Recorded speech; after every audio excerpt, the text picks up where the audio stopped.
Mambo vipi? Mimi ni Jina Rose. Leo nataka kukuambia siri moja tu. Huna haja kuwa tajiri ili uwekeze. Unaweza kuanza na shilingi elfu hamsini tu au hata zaidi na kuona pesa yako ikikua. Karibu tujifunze pamoja. Kama wewe ni kijana au mama wa nyumbani au mtu anatafuta mapato ziada, hii video ni yako. Like, subscribe sasa ili usikose series inayofuatia. Kipengele chetu cha kwanza tutaanza na swali. Kwa nini uwekeze? Kwani uwekezaji ni muhimu? Kwani uwekezaji ni muhimu kwa kaka, kwa dada, kwa mtoto, kwa mtu yote ambaye anataka kuwekeza?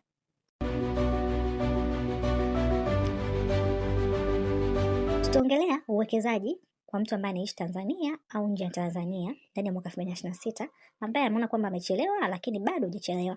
Unaweza kuwekeza kwanza na umri wowote tu ule. Unaweza kuanza miaka 18, 19, unaweza ukawa ni mwanachuo, mwajiriwa, ukawa mwanafunzi, lakini pia unaweza ukawa ni mama nyumbani au mfanyabiashara. Unaweza kuwekeza. Hasa leo tunalenga wale kwenye kipato kidogo au kipato cha chini.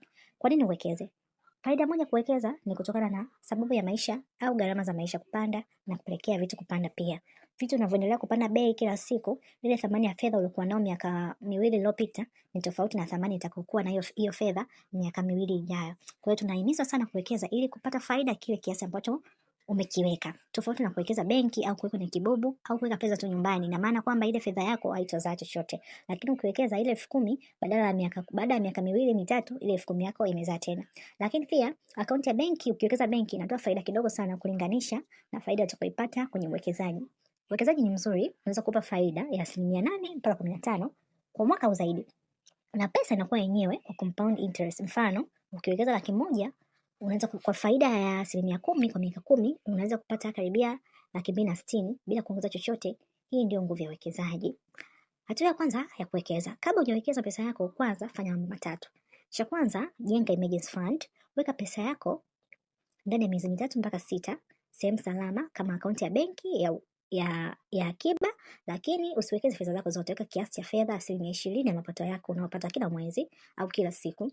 Lakini pia jifunze namna ya kuwekeza kupitia vitabu, angalia video kama hii au fuata peji za elimu, kwa mfano Madam Finance Tanzania, Achieve Finance, Lema Finance, peji ya UTT na peji nyingine zote ambazo zinahusiana na uwekezaji. Kitu cha mwisho na cha tatu cha msingi cha kuzingatia, weka malengo. Unataka pesa yako kwa ajili ya nini? Unataka kuwekeza kwa ajili ya nini? Kwa ajili ya nyumba, kwa ajili ya biashara, kwa ajili ya elimu ya watoto au kwa ajili ya mapato ziada. Malengo yatakusaidia kuchagua uwekezaji sahihi. Kuna uwekezaji wa muda mfupi, kuna uwekezaji wa muda mrefu. Ukiwekeza malengo yako, utajua ni mfuko upi ambao ni salama kwako kutokana na malengo yako. Kuna sehemu mbalimbali ambao unaweza kuwekeza. Kwa mfano, unaweza kuwekeza kupitia Mwekeza, ambapo Mwekeza ni salama na rahisi, na pia unaweza kuanza kwa kiasi kidogo sana cha shilingi 1,000. Ukawekeza kupitia M-Pesa, ukadownload app ya M-Pesa au ukatumia M-Pesa. Kama una line ya M-Pesa, ukasajili line ya M-Pesa, utaingia kwenye *50*00, unaingia kwenye huduma za kifedha, utafuta maelekezo pale, utakutana na huduma ya Mwekeza. Unaweza kuwekeza kwa usalama siku yoyote na mahali popote. Lakini uzuri wa M-Pesa pia unaweza kwa make standing order kwamba kila muamala unaofanya kuna kiasi kinakatwa kinaingia kwenye uwekezaji wako au Mwekeza. Lakini unaweza kuweka standing order kwamba kila siku kila fedha inayoingia kwenye akaunti yako basi inakata moja kwa moja kuingia Mwekeza. Mwekeza ni rahisi na salama na ni nzuri kwa watu ambao wanaanza, ambapo unapata faida ya 8% mpaka 13% kwa mwaka mzima ukiweka fedha yako. Lakini pia unaweza kuwekeza kupitia UTT AMS, ambayo hii ni shirika la kiserikali ambayo inahusika na uwekezaji. Ndani ya UTT AMS kunakuwa na mifuko mbalimbali, kwa mfano kama liquid fund au bond fund, mfuko wa umoja, watoto, jikimu na mifuko mingine ambayo imeainishwa kwenye kurasa zao za kijamii na pia kwenye website yao. UTT AMS ni mfuko ambao ni salama na ni mfuko ambao una faida kwa kuwekeza.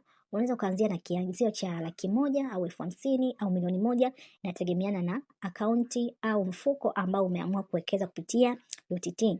Lakini namna nyingine ya kuwekeza, unaweza kuwekeza kupitia Akiba Bank au fixed deposit. Ukafungua akaunti yako ya akiba, ukafungua akaunti yako ya Akiba Benki kama NMB, CRDB, NBC na ukafanya fixed deposit. Ukaweka ndani ya miezi 6 fedha yako itakuletea faida, au ukaweka ndani ya mwaka mmoja, miaka miwili na miaka kuendelea. Lakini mara nyingi akaunti za akiba za kibenki zinakuwaga za muda mrefu sana. Kwa hiyo hauruhusi kutoa fedha mpaka huo muda utakapopita. Lakini pia unaweza kuwekeza kwa njia rahisi kupitia SACCOS au vikoba vya mitaani au vya sehemu ambayo unaoishi au sehemu ambayo unafanyia kazi, inaweza kuwa salama zaidi. Tafuta watu ambao ni waaminifu ukaweza kuwekeza kidogo kidogo huko. Lakini njia nyingine unaweza kuwekeza kupitia DCE, Dar es Salaam Stock Exchange, au unasema hisa kiganjani. Unaweza kuwekeza kupitia soko la hisa, ukawekeza ukanunua hisa. Ushauri mzuri katika kuwekeza kupitia hisa, hakikisha unaelewa vizuri namna ya kuuza na kununua. Unatafuta broker mzuri, anakuelekeza namna ya kuanza na vitu vya kufanya ili uweze kupata faida. Sawa?